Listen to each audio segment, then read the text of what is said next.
Usenge Bonane et l'honorable Bampori qui Jean-Marie se prépare si le groupe est encore dans le délai.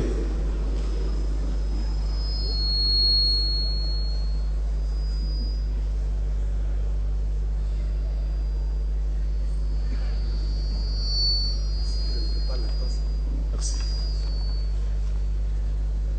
Rapporteur.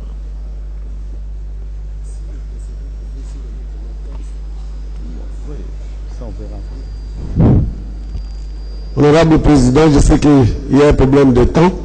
Je préfère résumer le document que j'ai préparé pour l'Assemblée. Le texte, vous le trouverez dans la presse, je l'ai mis là-bas. En résumé, je voudrais parler de la question de la sécurité. Le Premier ministre, quand il a été désigné, il a promis de résoudre les problèmes de sécurité à l'Est. Notamment, nous attendons le retrait de l'armée monoethnique qui règne en maître depuis plusieurs décennies à l'Est.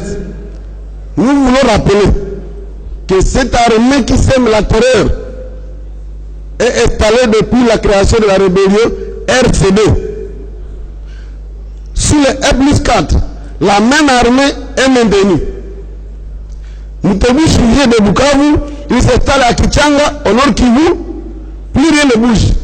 La même armée devient CNDP, la même armée devient Bosco Taganda, et ce sont les choses qui se font et se refont. Je voudrais en appeler à la communauté nationale ici représentée pour dire que la population en a assez avec les politiciens de l'Est du pays. Il faut que les gens le savent. Les députés du Nord Kivu se sont réunis la dernière fois, ont déposé un mémorandum qui sied chez le président ici. Ils disent que les tireurs de ficelle sont bel et bien ici à Kinshasa. Pourquoi, monsieur le Premier ministre, vous ne voulez pas qu'on le pointe du doigt? Que protégez-vous, monsieur le Premier ministre? S'il y a insécurité, puisque les gens de l'Est qui ont commandant suprême de l'armée, ils ont eu ministre de la Défense que voici. Ils ont eu tout. Conférence de Goma, toujours Pango. Conférence de... C'est toujours eux. Pourquoi ils ne veulent pas parler de qu'est-ce qui ne va pas chez eux pour qu'on demande maintenant à l'Ouest d'intervenir? Comment l'Ouest va intervenir sur des questions qu'ils veulent cacher? Disons ce que vous ne savez pas. Premier ministre, ouvrez la boîte, qu'on vous dise que tel est dans cette affaire. Qu'on vous dise cette armée mono-ethnique, nous ne voulons pas de tribalisme militaire. Monsieur le Premier ministre, vous entretenez l'armée ethnique sur place pour quel intérêt? Alors, si vous ne voulez pas, dites que c'est votre affaire, vous êtes prêt à vendre le pays. Si c'est ça votre affaire, n'embrouillez pas la nation et dites-le nous clairement. Nous voulons faire savoir ici que si ce gouvernement ne décide pas de terminer l'affaire, apprenez les militaires mono-ethniques qui sont là-bas, alors, disons-le clairement, vous trahissez la nation. Il ne faut pas qu'on ait peur de vous le dire. Je crois qu'il faut le noter, la nation en a assez avec cette question de tourner autour du pont, quand on vous demande de relever les militaires qui y sont depuis longtemps. Nous sommes prêts à vous dire, tel citoyen qui est ici est dans cette affaire. Vous ne voulez pas qu'on le dise. Pourquoi? Donc, je crois que ce n'est pas nécessaire de dire plus que ça.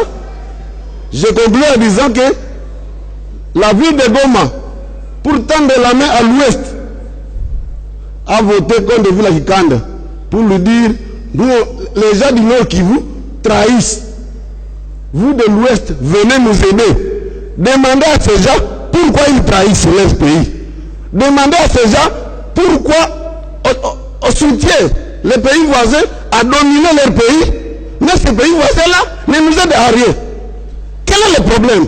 Je m'arrête là pour dire que si le Premier ministre actuellement nommé, lui n'aura pas d'excuses. Son prédécesseur, on peut l'excuser, il ne connaît pas les affaires de l'Est.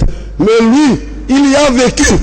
Si, encore une fois, comme le ministre de la Défense, sortant, il a déclaré ici, en réponse à ma question, qu'il va retirer tous ses militaires.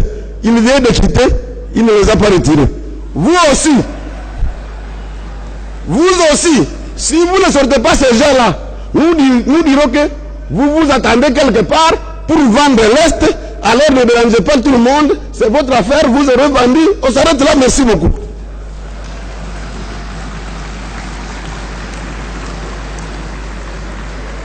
Merci.